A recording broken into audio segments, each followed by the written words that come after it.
começará em breve. Então, todos vocês estão cientes que vocês estão sendo gravados, tá bom? Deixa eu abrir aqui meu PowerPoint.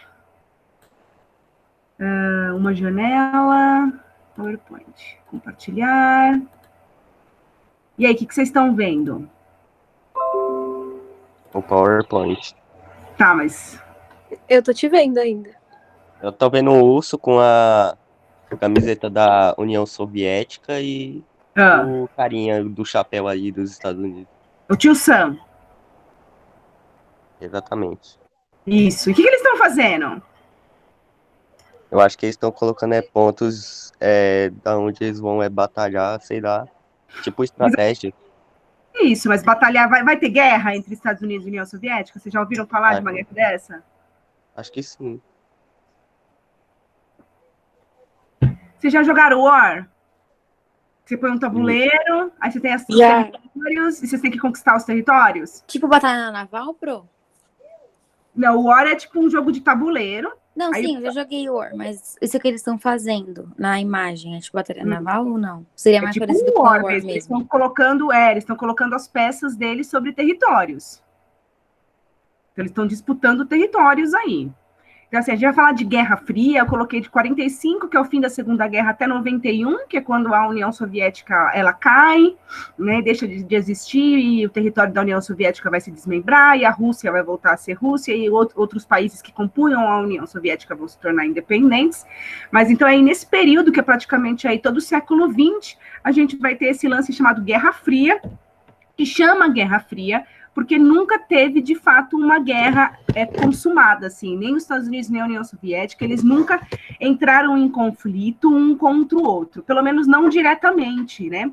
Então, a gente vai ver que, a partir de 1917, com a fundação da União Soviética, os Estados Unidos e o bloco capitalista começaram a ter uma competição, né? Eles começaram a ter um país, ou alguns países que viviam de outra maneira, que viviam sob outro sistema, e ofereciam uma competição ao modo de vida, ao estilo capitalista. Então, os Estados Unidos e o bloco capitalista, eles tinham que se provar, e, por outro lado, a União Soviética e o bloco socialista também tinham que se provar. Então, eles vão passar todo o século XX aí competindo. Aí tem uma frase desse comentarista que está aí na tela de vocês, que ele ficou uma frase icônica de como se define Guerra Fria, né? Que é um período em que a guerra era improvável e a paz impossível. Então, nós vamos ver hoje os conceitos gerais de Guerra Fria, tá? Então, a gente começa aí, você está vendo mais uma charge que mostra dois líderes, né? O que está em cima da bombinha vermelha é o líder da União Soviética, e o outro é o Kennedy, que era o presidente dos Estados Unidos à época, não no comecinho, né, mais para frente. Então, eles estão competindo aí, ó, só que eles estão sentados em bombas, porque aí a gente vai ver também a quantidade de armas e bombas que esses caras vão criar, e não é à toa que hoje Estados Unidos e Rússia são os países que mais têm ogivas nucleares, né, que é um arsenal de bombas que eles conseguiram aí construir, competindo ao longo do século XX. Bom, como é que nasce a Guerra Fria? A Guerra Fria, ela nasce no fim da Segunda Guerra, né? A semente da Guerra Fria é plantada no fim da Segunda Guerra. Então, lá na Segunda Guerra, a Alemanha está cercada pelos aliados, você tem os americanos chegando, os soviéticos chegando, e até hoje você tem uma grande discussão sobre quem chegou primeiro em Berlim, né? Quem foi o primeiro que chegou a Berlim, que desocupou Berlim. Então, segundo alguns historiadores, você vai ver que o exército soviético chegou primeiro em Berlim, aí você tem essa foto icônica, pelo menos, né, para quem não odeia a União Soviética e o socialismo, é uma foto icônica, que é um soldado soviético colocando uma bandeira soviética sobre os escombros, né, da Berlim bombardeada. Só um minutinho que eu acho que alguém quer entrar. Pronto. E aí, se você for conversar com um americano, ou como os norte-americanos aprendem na escola, né, eles chegaram primeiro, eles fizeram tudo primeiro, então vai ter um grande debate sobre isso. Outra coisa, outro debate é sobre a rendição japonesa, né, porque a guerra acabou em maio na Europa, mas no Pacífico, né, entre Estados Unidos e Japão, a guerra continuou até agosto.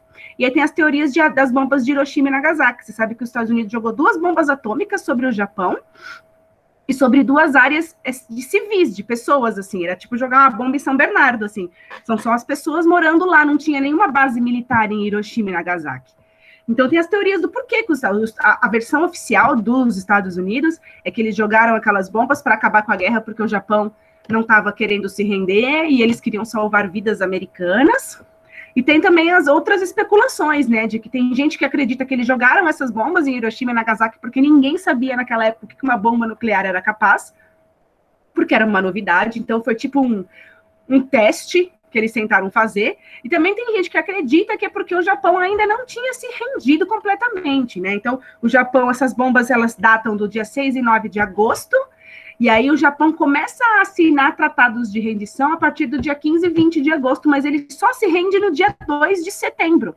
E aí também tem as especulações que esse mês de agosto as tropas soviéticas avançavam na China, chegavam perto do Japão, e aí o Japão só se rende depois que os soviéticos chegam.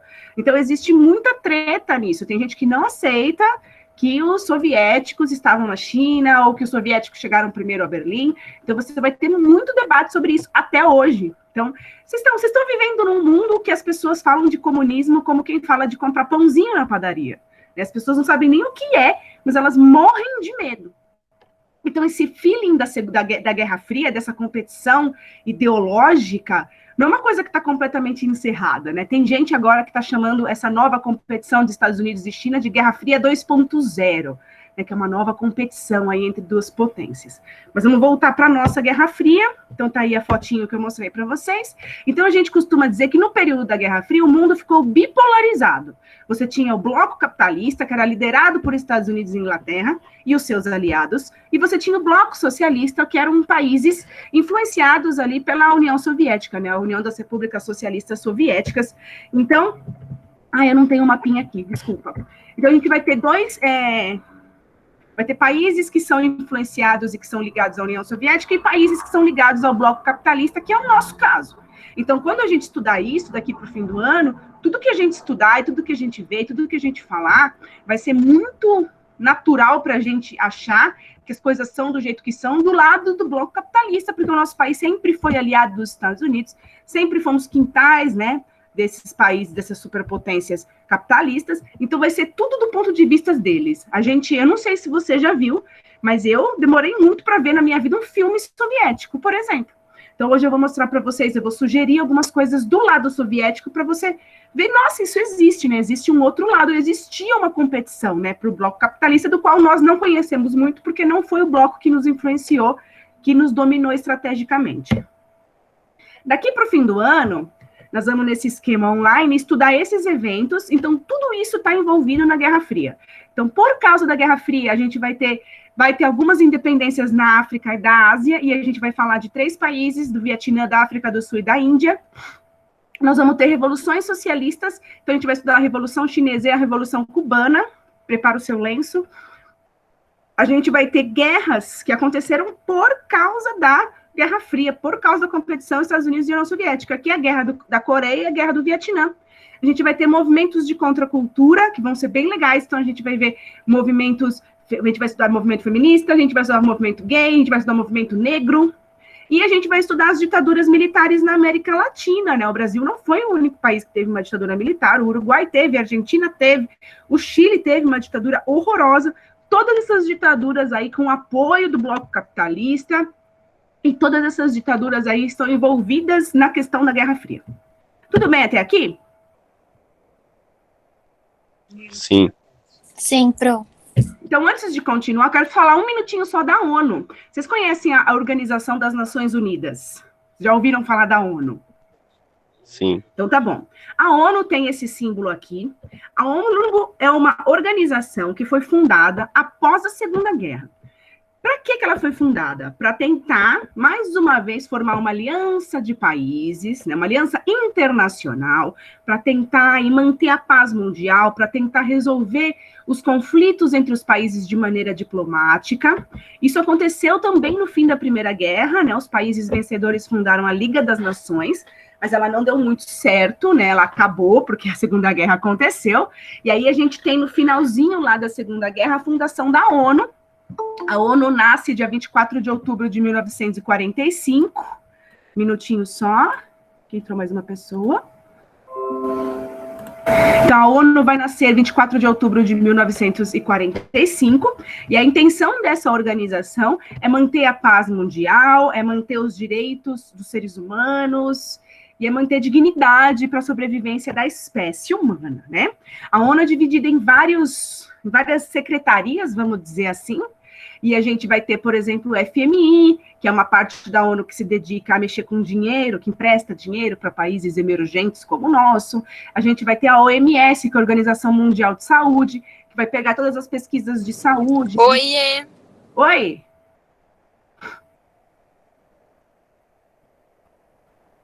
Quem é? Mariana! Oi, Mari! Tudo bem, Pro? Que susto! Estava muito empolgada na ONU. Bom dia, Mari, bem-vinda. Deixa eu voltar aqui. Mas o que eu quero que vocês prestem atenção é no Conselho de Segurança da ONU, tá? Que é uma parte da ONU, que é uma, vamos dizer, uma secretaria da ONU, eu perdi a palavra, né? Que essa galera, eles têm o direito de intervir em conflitos internacionais. Então, por exemplo, vamos dizer que o Brasil entrou em guerra, sei lá, com o Paraguai. Esse Conselho de Segurança da ONU, ele tem o direito, né, de intervir, se necessário, no nosso conflito, porque é uma organização acima dos países, vamos dizer assim. Só que, a cada 2 anos, vários países são eleitos para participar do Conselho de Segurança da ONU. Então, tem países que têm representação no Conselho de Segurança. Mas nós temos 5 países, que não por acaso são os países, né, que participaram ali, com exceção da China, da Segunda Guerra, que é Estados Unidos, Rússia, China, Inglaterra e França, são países que são membros permanentes do Conselho de Segurança. Ou seja, qualquer conflito que tiver no mundo, esses países têm sempre um representante para tomar decisões sobre como intervir nos conflitos das pessoas, nos conflitos dos outros países. Então, aí, a gente vê que existe também muita influência pela ONU desses países, né, dessas grandes potências. Hoje, nós temos 193 países, né, que fazem parte da ONU, inclusive o nosso país, e nós fomos membros fundadores. Nós assinamos, né, o acordo, né, entramos na ONU no dia 24 de outubro de 45, esse ano acho que faz 70 anos da ONU. Por enquanto, não tivemos outra guerra. Então, para falar um pouquinho de Guerra Fria, eu quero que você olhe essas caras, porque você vai ver algumas charges ao longo do tempo, e você vai ver direto a cara desses malucos, tá? Esse bigodudo aí, de um lado, é o Stalin, que era o líder da União Soviética durante a Segunda Guerra, até 53. Ele liderou aí a União Soviética. Do outro lado, de óculos redondinho, você tem o Harry Truman, que era o presidente dos Estados Unidos na época. E aí embaixo, esse velho com cara de eu vou te matar, é o Winston Churchill, que era o primeiro-ministro inglês, que era o cara que liderava a Inglaterra na época. Tudo bem? Então pode ser que apareça charges ao longo do tempo e você vai reconhecer essas carinhas nas charges. Primeiro conceito importante sobre Guerra Fria é o conceito de cortina de ferro, né? Churchill fez um discurso uma vez falando que, no fim da Segunda Guerra, pairou sobre a Europa uma cortina de ferro. O que ele quis dizer sobre isso? Vocês estão vendo aqui um mapa da Europa, tá? E aí você vai ter ali uma linha vermelha. Essa linha vermelha é, obviamente, né, uma linha imaginária que está separando a Europa em duas, né? Do lado da União Soviética, você vai ter o bloco socialista, é o bloco influenciado pela União Soviética, e do outro lado, do lado ocidental, do lado do Atlântico, você tem o bloco capitalista, que era o bloco liderado lá pelos Estados Unidos. Então, a Europa ficou um continente dividido, né, em 2 grandes blocos. Aí, o mapinha que eu queria mostrar naquela hora para vocês do mundo bipolar. Então, os países que estão pintadinhos de vermelho são países que ficaram sob influência da União Soviética, e os países em branco são os países do bloco capitalista. Beleza? A Alemanha, no fim da guerra, ficou especialmente dividida, vamos dizer assim, que a Alemanha perdeu a guerra, a Alemanha foi o grande epicentro, né, vamos dizer assim, da Segunda Guerra, por causa do Hitler e tudo mais, e aí a Alemanha foi tomada pelos aliados e ela foi dividida em 4 zonas, né? Então, a Alemanha ficou dividida em 4, um pedacinho da Alemanha ficou para a União Soviética, o outro pedaço para a França, o outro pedaço para a Inglaterra, o outro pedaço para os Estados Unidos. Mas, né, França, Estados Unidos e Inglaterra formavam o bloco capitalista. Então, a gente vai ter a divisão da Alemanha em duas, literalmente. A Alemanha vai ser dividida em dois países depois da Segunda Guerra, que é a Alemanha Oriental e a Alemanha Ocidental. Então, por todo o século XX, nós tínhamos duas Alemanhas. Quando eu fui para a escola aprender geografia, eu pintava mapinha, eu tive que pintar duas Alemanhas, porque ainda existiam duas Alemanhas, até elas poderem se unificar. Então, as Alemanhas, né, tem até controvérsia sobre a questão da Copa do Mundo, porque a Alemanha que ganhou as Copas era a Alemanha Oriental, e a primeira Copa do Mundo que a Alemanha jogou junta, se não me engano, foi a Copa de 90. Então, eles falam que a Alemanha não tem tantos títulos quanto tem, porque ela era dividida, aí tem gente que fala que sim, porque isso tudo foi a Alemanha. Enfim, o fato é que a Alemanha ficou dividida em dois países, duas Alemanhas. E a cidade de Berlim, em especial, que é a capital da Alemanha, também foi dividida. Então, a cidade de Berlim estava inteirinha do lado soviético, porém, lá dentro da cidade de Berlim, ela também foi dividida em 4 zonas, né, para os 4 vencedores da guerra, e você tinha o lado capitalista, né, que é Berlim Ocidental, e o lado oriental, que era Berlim Oriental, que era o lado da União Soviética. Então, se você fosse um alemão nessa época, o seu país foi dividido pelos outros países, e ele foi dividido em 2 sistemas econômicos. Então, a Alemanha Oriental funcionou de um jeito, a Alemanha Ocidental funcionou do outro. Berlim, que era uma cidade, ficou dividida ao meio, funcionando metade de um jeito, metade do outro. Então, foram anos aí de muita, vamos dizer, peculiaridades para o povo alemão. Então, vamos lá. O que os países vão fazer, o que os blocos vão fazer para ter a hegemonia mundial? A hegemonia é uma palavra muito diferente, eu coloquei aqui o significado de hegemonia. A palavra hegemonia significa um povo ter supremacia, ter domínio sobre outro povo. Então, o que os blocos, né, capitalistas e socialistas vão fazer para tentar ter supremacia sobre os outros povos do mundo? Primeira coisa, os Estados Unidos vai lançar um negócio chamado Doutrina Truman, que é o nome do presidente da época, e ele vai fazer discursos da união dos povos contra o socialismo, porque o socialismo é uma coisa horrível, o socialismo tira a liberdade, os Estados Unidos é o país da liberdade, que preza pela liberdade, que vai lutar pela liberdade. Acho que vocês conhecem essa conversa. Então, essas ideias que foram divulgadas para os países do bloco capitalista, da união dos povos contra o socialismo, que ainda ouvimos isso hoje como se existisse União Soviética. Temos também o Plano Marshall, que também é uma coisa muito importante, costuma cair em vestibular. O Plano Marshall foi um projeto que os Estados Unidos fez de ajuda econômica para os países da Europa, mas para os países da Europa capitalista. Quem ficou com a União Soviética, eles não ajudavam, obviamente. Então, eles faziam empréstimos, né, para esses países, para que esses países pudessem se recuperar, se reconstruir, recuperar a sua economia, a sua indústria. Lembra que muitos países, como a Alemanha, ficaram absolutamente destruídos depois da Segunda Guerra. Literalmente destruídos, não só em economia, mas os prédios, né, as cidades foram bombardeadas, então eles precisavam de dinheiro, de ajuda para se recuperar. E os Estados Unidos faz esses empréstimos para os países europeus para evitar o avanço das ideias socialistas na Europa, né? Então, vamos garantir que essas pessoas estejam aí minimamente, né, vivendo a vida satisfeitas, para que elas não comecem a pender para o outro lado. Porque tudo que os Estados Unidos ou a União Soviética faz ao longo do século XX é tentar manter os seus aliados, vamos dizer assim, fiéis, acreditando que o seu sistema é melhor que o do outro, para que eles não perdessem. Então, eles competiam realmente, eles tinham que fazer um esforço para competir realmente, para dominar ali as relações políticas internacionais. E aí vai ter os grandes acordos, tá? Então, as nações capitalistas, as nações do bloco capitalista assinam um pacto chamado OTAN, tá? Que é o Tratado do Atlântico Norte, que são países que vão assinar e vão ser ali, somos todos aliados dos Estados Unidos, do capitalismo, da liberdade, e aquela coisa toda. E do outro lado, você tem o pacto de Varsóvia, que é o pacto entre os países, entre as nações socialistas, lideradas lá pela União Soviética. Muito bem. Como é que esses caras vão competir? Eles vão competir de diversas maneiras. Eles vão competir politicamente, como eu estava falando para vocês, né, conquistando áreas de influência. Essas áreas podiam ser conquistadas de maneira ideológica, né? Como hoje em dia nós somos extremamente conquistados ideologicamente aqui no Brasil, as pessoas defendem com unhas e dentes coisas que elas nem entendem. Ou então, caso a gente não consiga conquistar aquelas pessoas através das ideias, a gente vai lá e põe nossos exércitos, a gente vai lá e influencia como teve as ditaduras militares, então a gente vai lá e influencia essas pessoas a ter um controle maior sobre o território, para não perder para a União Soviética de jeito nenhum áreas de influência. Depois a gente vai ter também competição econômica em termos de desenvolvimento industrial. A União Soviética, em 30 anos, se torna um dos países mais desenvolvidos industrialmente, né, depois da Segunda Guerra, e vai competir aí de frente em termos industriais com os Estados Unidos.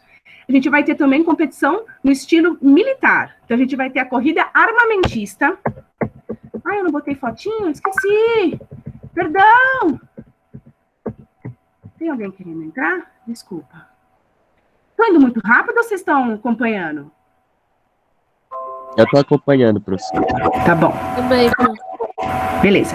Então vai ter a corrida armamentista, que esses caras vão começar a investir em exército, investir em equipamento militar, investir em bomba, investir em arma, investir em munição, e vão investir muito também nas questões nucleares. Então, Estados Unidos e Soviética ficam lá estudando maneiras de desenvolver bombas nucleares, cada vez uma melhor que a outra, muito mais potente que a outra. Então, os Estados Unidos lançavam uma bomba nuclear, a União Soviética ia lá e lançava uma bomba nuclear maior, com uma capacidade destrutiva maior, aí os Estados Unidos iam lá e faziam uma maior. Então, os caras se armavam até os dentes. Então, a gente tinha aí tudo para dar errado, né? Tudo para ter um confronto. A gente quase teve na década de 60, a gente vai estudar isso, um confronto atômico, mas estamos aqui hoje porque não aconteceu. Outra coisa que é muito bizarra e muito medonho é que os caras competiam também com armas bacteriológicas. Eu não sei se vocês sabem o que é isso. É você pegar um vírus ou uma bactéria e preparar, tipo, uma arma com esse vírus e com essa bactéria. Então, eu sei, por exemplo, que existe um vírus, se não me engano, na União Soviética, foi trabalhado lá, chamado varíola super D. Espera que alguém entrou. Pronto. Então, tem um vírus lá que chama varíola super D. Os caras fizeram uma arma com esse vírus. Então, assim, caso houvesse um confronto, os caras estavam prontos para lançar um puta vírus sobre o outro. E aí, os Estados Unidos também trabalhava muito com um vírus chamado antrax. Então, assim, não sei se vocês já ouviram falar do antrax. Do antrax é um vírus. Os caras faziam armas com vírus para, no caso de um confronto, eles se atacarem. Então, os caras produziram tanta arma, tanta munição, tanta bomba, tanto nuclear quanto bacteriológica, que eles podiam ter destruído metade do planeta, né? Então, assim, a guerra... O que adianta você vencer uma guerra se você vai destruir tudo, não vai ter o que governar no final? Então, assim, a Guerra Fria foi um período muito louco, né? Essa corrida armamentista foi muito insana, a quantidade de arma, de bomba que eles produziram, que dava para destruir muita coisa, muito além do necessário para uma guerra de conquista, por exemplo. Outra coisa que eles fizeram também foi a competição na esfera tecnológica. Então, a gente vai ter a corrida espacial, né? Que os caras vão ficar competindo para construir a melhor tecnologia para poder explorar o espaço. Então, tanto para explorar o espaço, tanto também para você poder ter tecnologia para dizer para o cara, ó, eu consigo fazer tal coisa, eu vou conseguir explodir tal coisa, eu vou conseguir te atacar de tal maneira. Então, esses avanços tecnológicos também são muito úteis em termos de guerra. Esse pôster que você está vendo é um dos meus pôsteres favoritos. A gente vai ver algumas propagandas hoje, mas essa é a minha favorita, eu acho isso lindíssimo, que é esse soldado, que é esse astronauta, né, esse cosmonauta, como eles chamavam, soviético. Aí você vê aqui no capacete dele, está escrito CCCP, né, que é a abreviação de União das Repúblicas Socialistas Soviéticas em russo, não sei como é que se fala isso, e o cara segurando foice e martelo, que são os símbolos, né, dos trabalhadores, né, do campo e da cidade. Então, você está aí um astronauta segurando lá o símbolo deles. Então, a gente vai ter a União Soviética, ela sai na frente em termos de conquista espacial dos Estados Unidos. Então, eles mandam a primeira sonda para fora, eles mandam o primeiro animal. Essa cachorrinha simpática que você está vendo é a cachorrinha Laika, foi o primeiro mamífero que foi colocado para fora, né, de órbita terrestre, só que a coitadinha morreu, né? No estresse de você pôr um cachorro dentro de uma máquina e mandar esse cachorro para o espaço. E também a máquina superaqueceu, a coitadinha da cachorra morreu, mas foi o primeiro animal, vamos dizer assim, que saiu da esfera terrestre. Esse mocinho que você está vendo aí embaixo é o Yuri Gagarin ou Gagarin, eu não sei a pronúncia do sobrenome dele. Você está vendo aí no capacete dele, né, o CCCP, né, que é a União das Repúblicas Socialistas Soviéticas, e o Yuri, ele foi o primeiro homem a sair orbitar ao redor da Terra. Aquela frase, a Terra é azul, que nós conhecemos como sendo uma frase vinda dos americanos que foram para o espaço, não é verdade. O primeiro cara que saiu da órbita terrestre, que olhou a Terra de fora e falou, mano, a Terra é azul, foi esse cara aí, esse soviético Yuri Gagarin. Mas os Estados Unidos fez uma coisa só primeiro, que foi chegar à Lua. E chegar à Lua vale muito mais ponto, aparentemente, por isso que a gente considera que os Estados Unidos ganhou a corrida soviética. Então, a União Soviética fez tudo primeiro, exceto chegar à Lua. Os Estados Unidos fez isso primeiro, né, na década de 60, com a missão do Apollo 11. Eles chegaram à Lua, colocaram ali a bandeirinha e tal. Nós também temos competição em termos de ideologia, então eles vão usar da propaganda para tentar convencer as pessoas, o meu sistema é melhor que o seu, e também tem a esfera cultural, então nós vamos falar de filmes e esportes. Eu vou para frente. Então vamos ver aqui, propaganda americana, propaganda anticomunista. Essa primeira aqui, que você está vendo um soldado, olha que cara malvada que ele tem, né, com o símbolo aqui, a foice e martelo no capacete, ele está injetando naquele lugar uma vacina com um líquido vermelho. Esse líquido vermelho está escrito lá, propaganda comunista organizada, né, e está escrito assim, como os vermelhos chegam nas nossas escolinhas. Então, eles estão falando, né, de como os vermelhos, que são os comunistas, eles chegam nas escolas, né, para fazer propagandas para os seus alunos, para os jovens. Ai, que perigo! Aí do lado você tem como o comunismo funciona, aí tem uma figura de um polvo gigantesco tomando, né, o planeta Terra, e se você olhar bem a carinha desse polvo, é a carinha do Stalin. Aqui mais propaganda americana, essa aqui é inglesa, perdão. Né, você tem um macaco horroroso aí, não é nenhum macaco, meio um demônio, né, apertando, né, o pescoço da prosperidade. Se você ler aqui no cinto está escrito prosperidade, e aí está falando do socialismo, né, engasgando, aí sufocando o país, também é uma propaganda anticomunista. A do lado também né, o iceberg vermelho. Então, aí tem todos os países que se uniram à União Soviética, né, Coreia do Norte, Tchecoslováquia, Hungria, China, Alemanha Oriental, todos eles, né, formados por, como é que chama? Esse negócio de cemitério? Vocês sabem como é que chama esse troço que vai no cemitério, assim? Lápide. Todas essas lápides, né, falando que esses países morreram, né, e aí tá vindo lá o americano, né, o tio Sam, salvar essas pessoas do iceberg vermelho. Mais propaganda, essa daqui eu acho sensacional. Isso é o amanhã da América, né, os Estados Unidos, sobre o comunismo. E aí as pessoas estão se matando, pegando fogo. Que é assim que acontece. E essa outra aqui que é maravilhosa, né, o verdadeiro poder atrás do comunismo. Você tá vendo a carinha do Lenin, e aí tem uma carinha vermelha saindo, assim, da carinha do Lenin, com chifrinhos. É o demônio, o verdadeiro poder atrás do comunismo. Então, as propagandas anticomunistas fazem essas associações do perigo do professor na escola. Nossa, vocês já escutaram falar disso?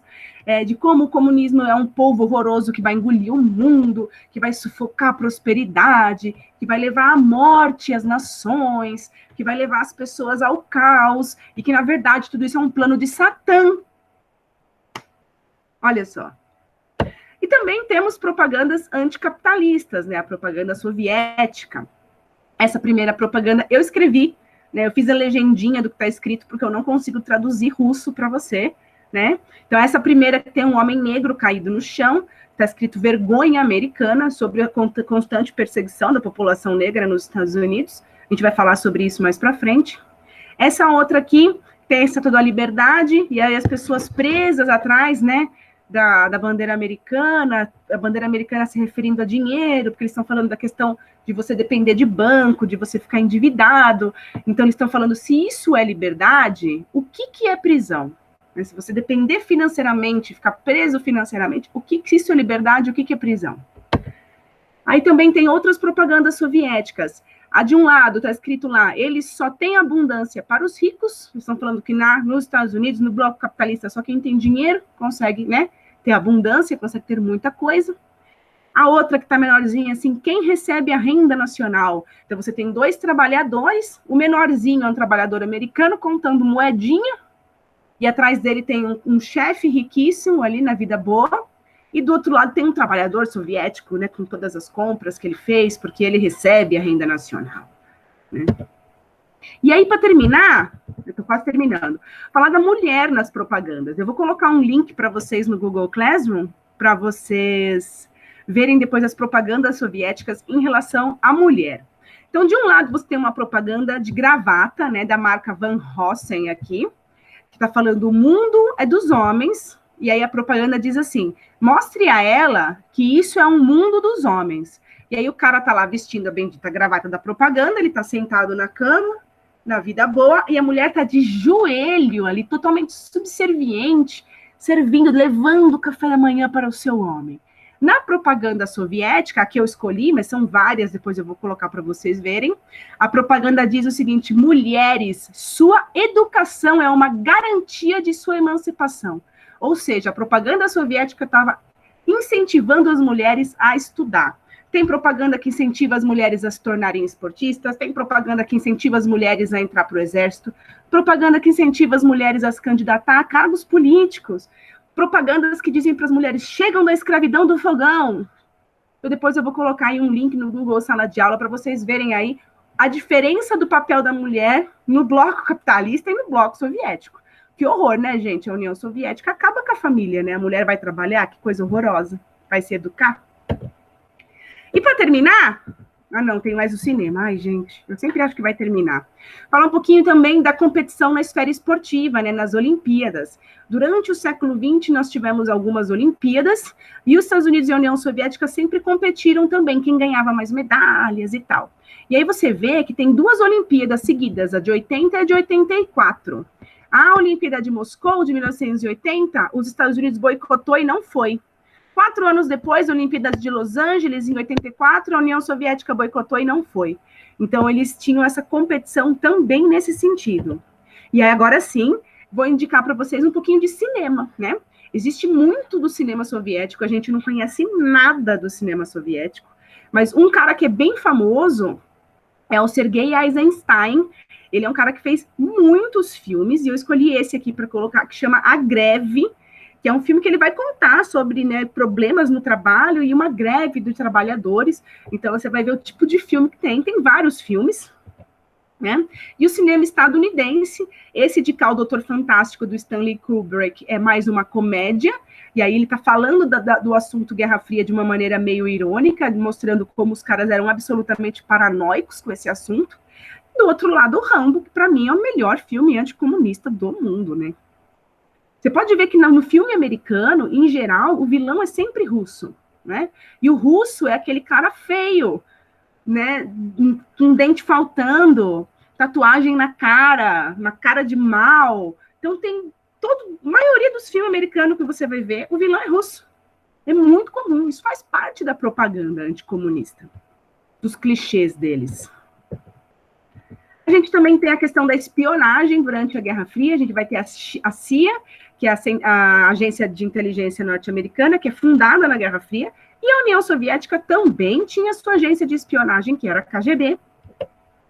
E a gente vai ter perseguição aos inimigos do sistema. Qual sistema? Ao meu sistema. Então, nos Estados Unidos, você vai ter o macartismo, que é o nome de um senador que incitava a perseguição de pessoas ligadas a ideias socialistas. Então, qualquer cientista, professor, artista, intelectual, qualquer pessoa que tinha ali uma tendenciazinha a ideias de esquerdas, elas eram perseguidas, elas podiam ser presas, elas perdiam o emprego, elas não conseguiam mais trabalhar, porque ela ficava taxada de comunista. Então, teve muita gente que teve sua vida arruinada nos Estados Unidos por causa do macartismo. Por outro lado, você tem lá na União Soviética, até a morte do Stalin, a perseguição aos inimigos também, que a gente chama de expurgos soviéticos, né? O Stalin perseguia também seus inimigos, não só os seus inimigos políticos, mas seus inimigos pessoais também. Lembra que ele foi atrás do Trotsky, né? Ele não foi pessoalmente, mas ele mandou gente atrás do Trotsky lá no México e matar o Trotsky lá no México anos depois. Então, teve... A principal coisa que o Stalin fazia na Rússia era os gulags, né? Isso já existia antes da União Soviética, né? Os czares já faziam esse hábito, era um hábito que persistiu após a Revolução, que é um campo de trabalho forçado. Então, você pega as pessoas que são consideradas inimigas do sistema, que são uma ameaça ao poder, E aí você prende essas pessoas, manda para o Gulag e essa pessoa fica trabalhando ali por 10, 20 anos, ou até ela ser solta, ou até morrer de exaustão. Então, os dois lados ali fizeram muita perseguição. Mas o Stalin morre em 1953.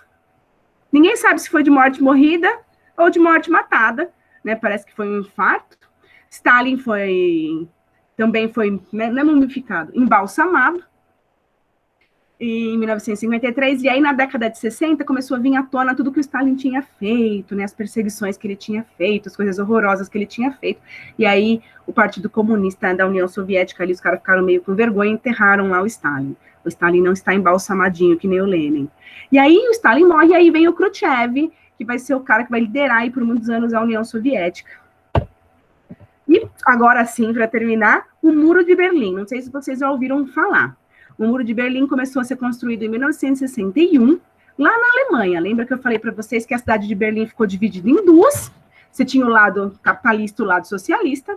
E para evitar que pessoas fossem de um lado para o outro, a União Soviética começou a construir literalmente um muro que separou a cidade em duas. Então, as pessoas ficaram de 61 até 89 vivendo numa cidade dividida em duas por um muro. E essa cidade, esse muro tinha pontos, né, onde tinha soldados que ficavam ali fazendo controle de quem entrava e quem saía. Teve muita gente que tentou fugir, foi morta. Teve gente que tentou fugir, conseguiu. Porque eles impediam que as pessoas passassem. Então, teve famílias que foram quebradas pelo Muro de Berlim. Tipo, você mora de um lado da cidade, sua mãe morava do outro. Em 1961, esse muro começou a ser construído e você não viu por muitos anos aí a sua família que ficou do outro lado do muro. E aí o Muro de Berlim se tornou o grande símbolo da Guerra Fria, né? Porque foi literalmente um muro dividindo os dois blocos de competição. Tudo bem? Tem alguém aí ainda? Sim. Sim. Muito bem, pessoas. Vocês querem falar alguma coisa? Fazer algum comentário? Agora eu sei de quem o Trump tirou a ideia. Com certeza a Yasmin quer falar. Ela sempre fala muito. Yasmin, não sei. Tá com problema, Catita, comigo? Se tiver, a gente resolve. Deu para entender, pessoas bonitas? Deu pra entender, sim. Deu, Pro. Então, semana que vem, a gente vai, daqui para frente, a gente vai sempre falar de eventos ligados à Guerra Fria. Então, semana que vem, a gente vai falar de mais 2 eventos ligados à Guerra Fria. A gente vai falar da Revolução Chinesa, que fez da China um país social, mais ou menos, né, um modelo chinês lá de socialismo, que é essa China que existe até hoje. Claro que já passou por muitas transformações, mas é o mesmo partido, vamos dizer assim. E você também, nós vamos estudar a Guerra da Coreia, e você vai entender por que existem 2 Coreias ao invés de uma só. Nem sabia que existia 2 Coreias. A Coreia do Norte e a Coreia do Sul. A Coreia do K-pop e a Coreia que a gente não sabe muita coisa.